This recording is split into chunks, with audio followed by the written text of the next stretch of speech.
Assalamualaikum warahmatullahi wabarakatuh. Perkenalkan, nama saya Susan Triana, NIM 19006129. Saya dari jurusan Bimbingan dan Konseling Universitas Negeri Padang. Baiklah, video ini dibuat untuk memenuhi salah satu tugas ujian tengah semester mata kuliah Pendidikan Inklusi.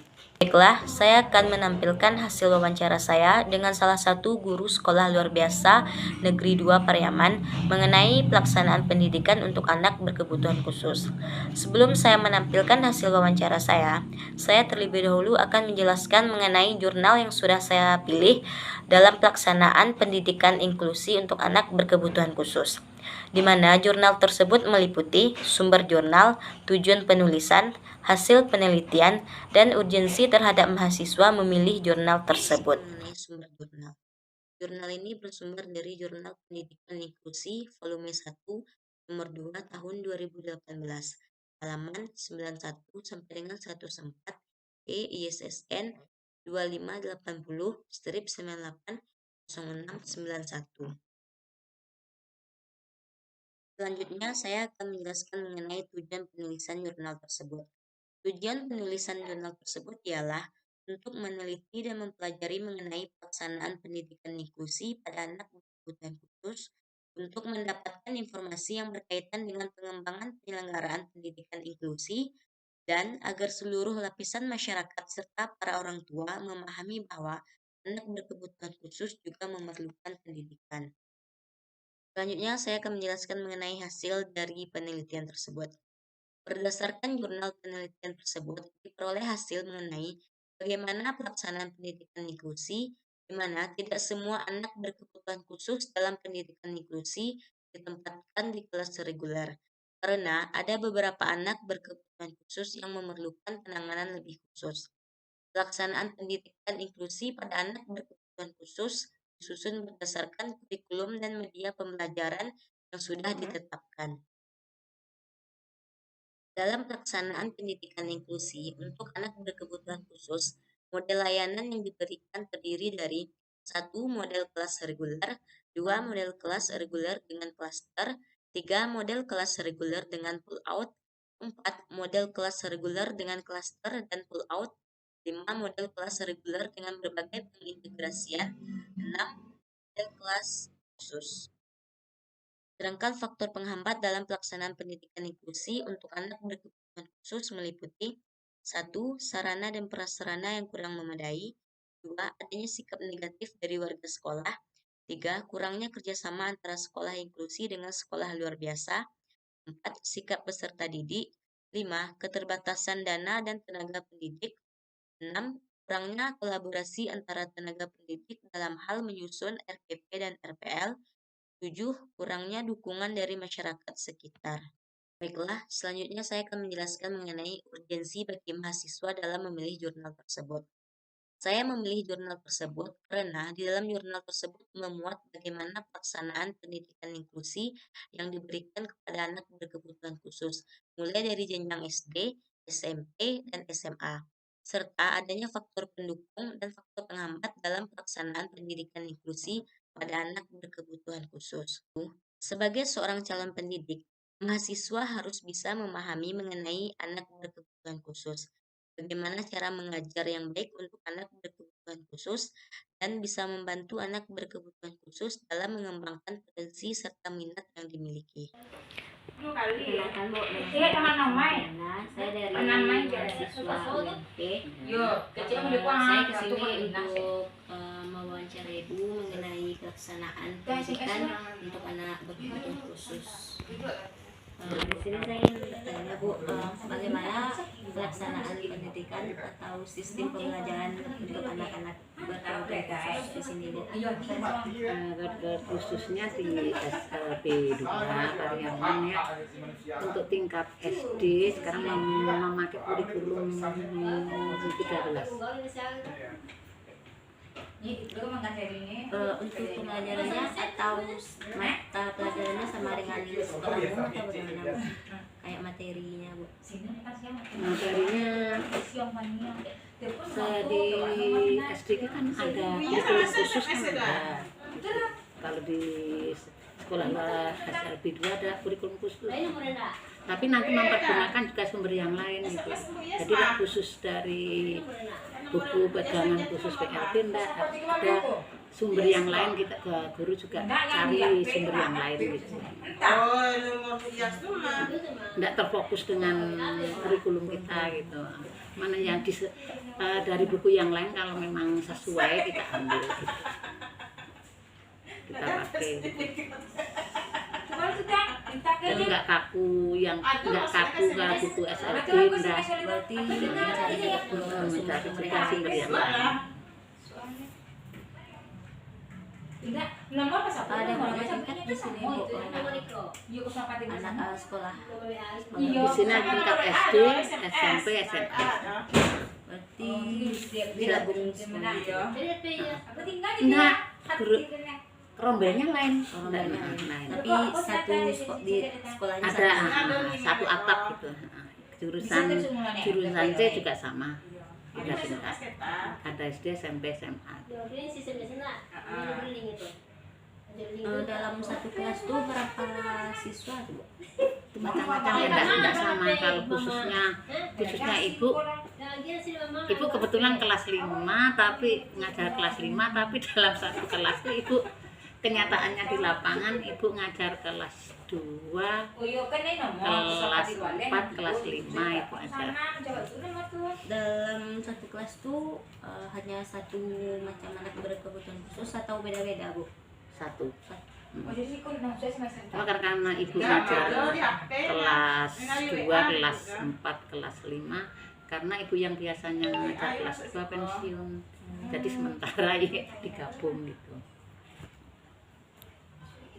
Kalau itu Bu, kesulitan dalam mengajar anak-anak itu Bu, apa aja yang Ibu hadapi atau Kalau kendalanya? ibu khususnya ibu yang ngajar di kelas 5 itu ibu kesulitan yang ceramahnya seperti metode ceramah seperti PKN itu ibu kesulitan karena kalau anak B itu kan karena kesulitan pendengaran jadi memahami kalimat kan sulit. Kalau seperti PKN kan sistemnya ceramah kan, itu. Istilah enggak seperti matematika kan ada tergantung rumus kan, itu kalau sistemnya yang ceramah itu ibu yang kesulitannya di situ ibu. Kalau itu Bu, respon anak-anaknya misalnya pada saat Ibu mengajar, responnya gimana Bu? Kok responnya anak-anak tuh saya minat belajarnya tuh ya karena anak luar biasa ya macam-macam tuh. Yang satu minat belajarnya tuh tinggi itu yang satu. Kalau yang ibu kan 2 itu yang kelas 5 ya 2 orang ibu. Kalau yang satunya itu dia tuh yang satu itu apa IQ-nya tuh normal. Tapi yang satunya lagi kalau berpikir agak misal matematika kan agak soalnya agak berat sedikit itu pusing itu kan muridnya 2 kelas 5. Kalau yang kelas 4 tuh 1. Kalau yang kelas 4 tuh jarang masuk. Karena apa jarang masuk? Karena kakak beradik dia 3. Kebetulan sekolah di sini semuanya kakaknya SMP, yang paling besar SMP, terus yang di bawah SMP itu kelas 5, yang di bawah kelas 5 kelas 4. Jadi karena apa kesulitan ekonomi, nah ditamakan yang besar dulu, yang SMP biar tamat dulu baru nanti adik. Oh, jadi adik kakak 3 tuh berkebutuhan khusus. Karena kesulitan biaya.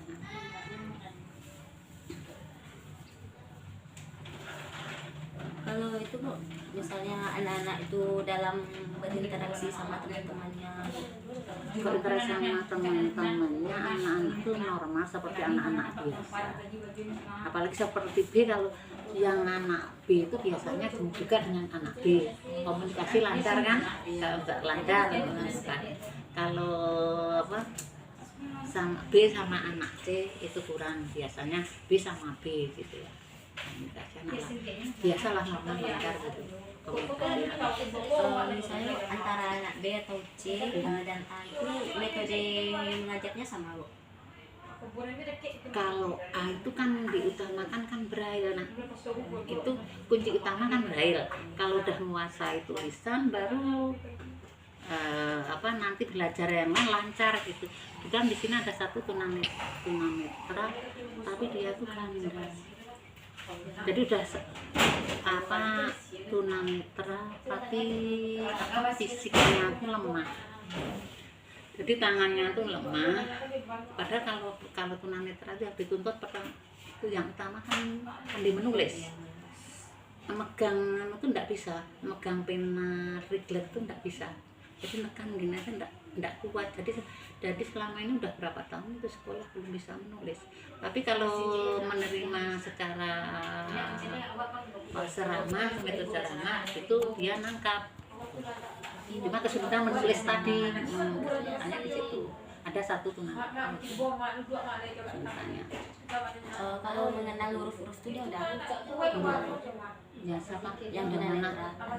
Anak tunanetra kebetulan itu enggak rasa belum, saya kira belum, soalnya dia meresek gini aja Pak, belum bisa tuh ininya tuh pada itu untuk meraba tulisan dia belum bisa.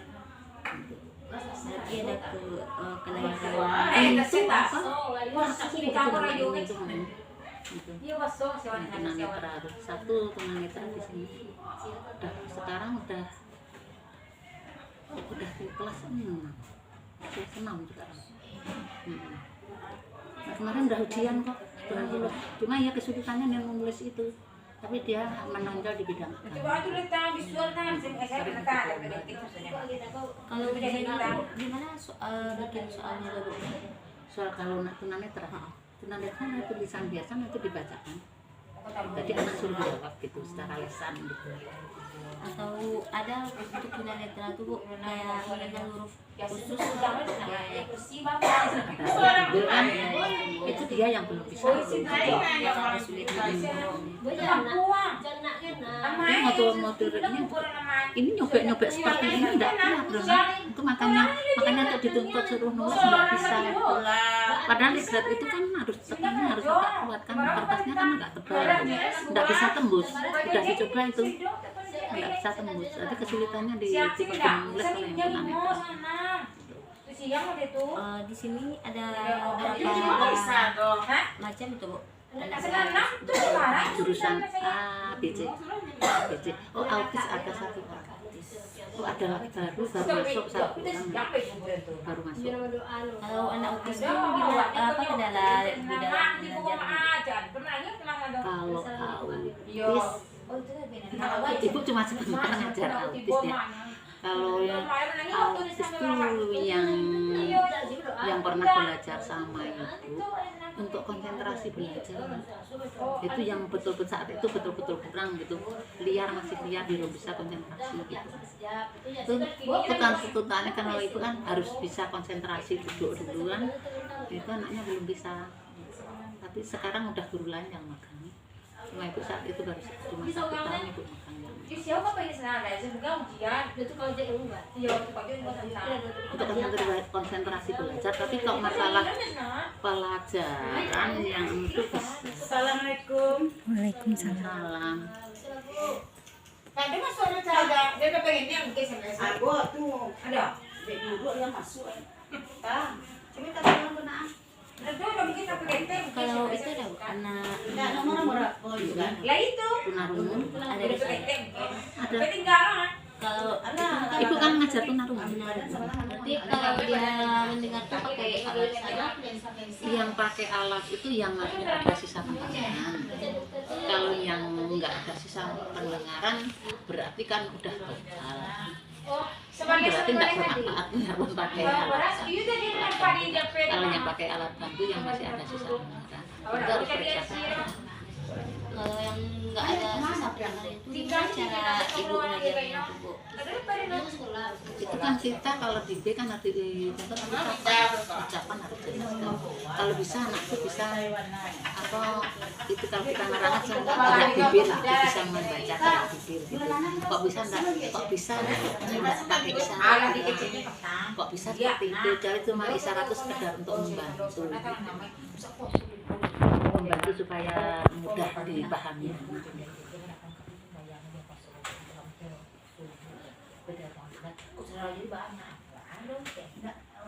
Kadang ada juga anak yang masih ada sisa pendengaran pakai alat tapi tidak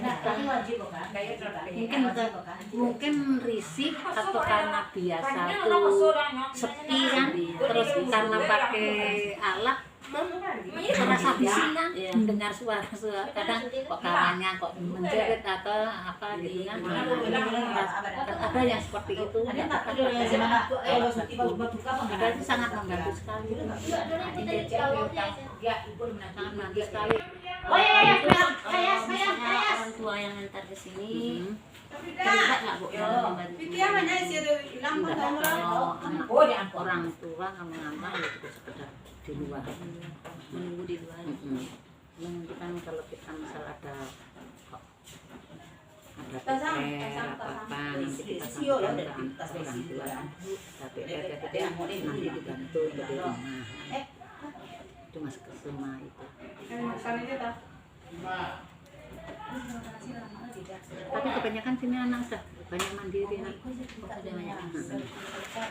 Paling anak yang baru itu baru dibelu. Tapi kalau yang udah besar, yang udah kelas 5, kelas 4 itu udah mandiri tuh. Udah kelas 2, udah kan mandiri. Cuma sebentar aja ditunggu orang lain. Cuma ditunggu berapa hari karena ada kawannya sama-sama satu kampungan. Ini sekolah sana-sana naik otomo nanti pulang naik angkot ada banyak yang mandiri yang baru kecuali yang anak baru memang gitu. Ada yang diantar jemput orang tua cuma kalau yang ini kan ada yang cuma diantar nanti orang tua pulang kan nanti jam pulang dijemput. Apa lihat Kalau itu Bu, proses belajarnya sama seperti sekolah biasa nggak bu? Misalnya waktu jam pelajaran dimulai nanti pulang jam berapa? Sama. Di sini masuk setengah 8. Kalau SD kan jam 7 karena kita mengingat murid kita kan jauh-jauh. Mengingat murid jauh kan gitu. Jadi kadang kita sudah ditentukan jam setengah 8 masuk kan. Kadang ada murid kita setengah 9 baru datang karena kadang kesulitan mobil kan. Kadang anak kesiangan bangun dari sendiri kan kalau anak sekolah kan di sana SMA sih kan pagi jam 7 sementara anak kita lambat bangun udah ketemu atau terpaksa ngobrol siang jadi pihak sekolah ya tetap memaklumi yang penting anak mau sekolah gitu.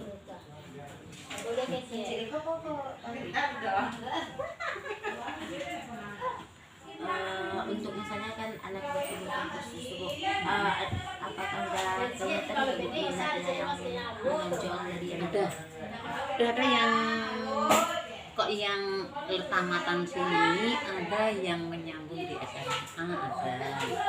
Terus ada juga itu yang sekarang baru magang membatik di Padang Panjang.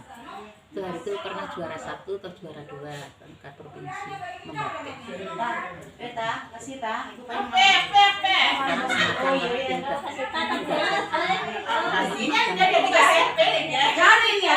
berarti SMA-nya tuh bukan biasa Bu. Tetap di sini yang membatik tuh. Kalau yang itu memang dulu SMP yang di SMA tuh SMP di sini dia karena masih ada sisa pendengaran jadi bisa mengikuti di sekolah umum makanya dia di SMA Di Tunarungu dia.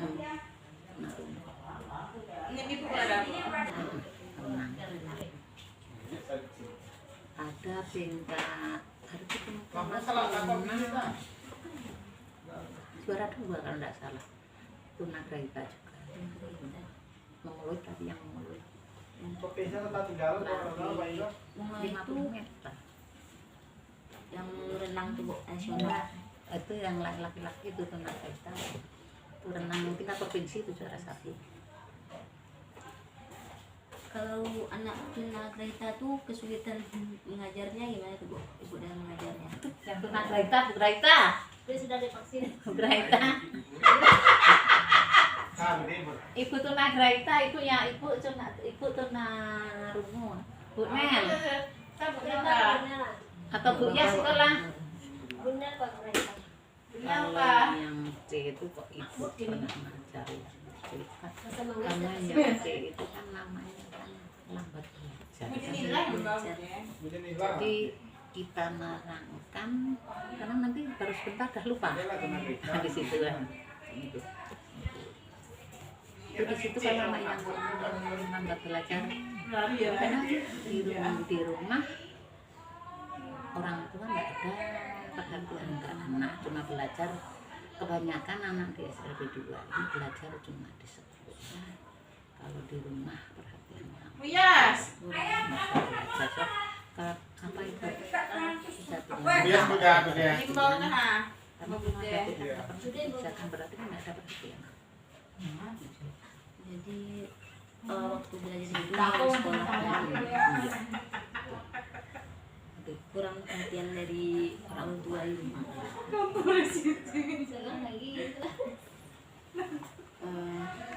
Baik ya Bu, mungkin cukup sekian yang saya tanyakan. Ya nanti kok apa kurang apa langsung aja nanti ke rumah sekolah. Ke sini boleh ke sini. Boleh. Terbuka kok sini untuk mahasiswa. Baiklah, sekian hasil wawancara saya dengan salah satu guru sekolah luar biasa Negeri 2 Pariaman mengenai pelaksanaan pendidikan untuk anak berkebutuhan khusus. Dari wawancara tersebut, saya dapat menyimpulkan bahwa setiap anak berhak memperoleh pendidikan, termasuk untuk anak berkebutuhan khusus. Anak yang berkebutuhan khusus bukan berarti ia memiliki banyak kekurangan.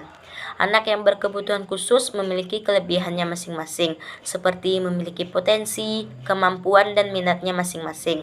Untuk mengembangkan potensi, minat, dan kemampuan dari anak berkebutuhan khusus tersebut, maka anak perlu dibimbing, salah satunya dengan proses pendidikan.